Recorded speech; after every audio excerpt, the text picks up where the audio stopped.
পবিত্রতা ঈমানের অঙ্গ, আর ইসলাম সবসময় পবিত্র ও পরিচ্ছন্ন থাকতে উৎসাহিত করে। পরিচ্ছন্নতার সঙ্গে জীবনযাপনকারীদের আল্লাহ তাআলা ভালোবাসেন। ইসলামী শরীয়তের দৃষ্টিতে অপবিত্রতা দুই প্রকার, মানসিক এবং শারীরিক। কুফর থেকে ইসলামে প্রবেশের মাধ্যমে মানসিক অপবিত্রতা দূর হয়। একইভাবে শারীরিক অপবিত্রতা থেকে পবিত্র হওয়ারও নির্ধারিত পদ্ধতি ইসলাম সুস্পষ্ট করে দিয়েছে। তবে ইসলাম শারীরিক অপবিত্রতাকে দুটি শ্রেণীতে ভাগ করেছে। যে ধরনের অপবিত্রতা থেকে অজু করেই পবিত্র হওয়া যায়, গোসল করা আবশ্যক নয়, এ ধরনের অপবিত্রতাকে নাজাসাতে কফিফা বলা হয়।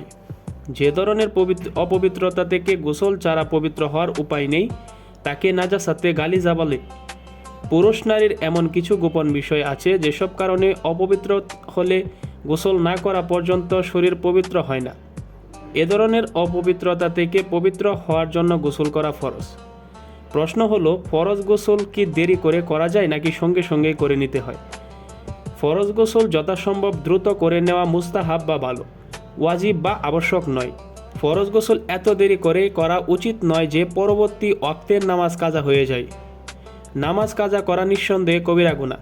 ফরজ গোসল করতে না পারার জন্য নামাজ কাজা করার অজুহাত শরীয়তে গ্রহণযোগ্য নয়। কিন্তু অনেক সময় ফরজ গোসল দেরি করেও করা যায়। সেক্ষেত্রে সুন্নত হলো ভালো করে অজু করে নেওয়া। হযরত আয়েশা রাদিয়াল্লাহু তাআলা আনহা বলেন, রাসূল সাল্লাল্লাহু আলাইহি সাল্লামের গোসল ফরজ হলে তিনি যদি পরে গোসল করতে চাইতেন কিংবা কিছু খেতে অথবা ঘুমাতে চাইতেন, তাহলে নামাজের অজুর মতো করে অজু করে নিতেন। অনেকে মনে করেন গোসল ফরজ হলে দেরি করলে পাপ হবে বা সে অবস্থায় মাটির উপর হাঁটলে মাটি অভিশাপ দেবে। আলেমদের মতে এ সকল কথা ভিত্তিহীন। তবে গোসল ফরজ হলে তা যথাসম্ভব দ্রুত সেরে নেওয়া উত্তম।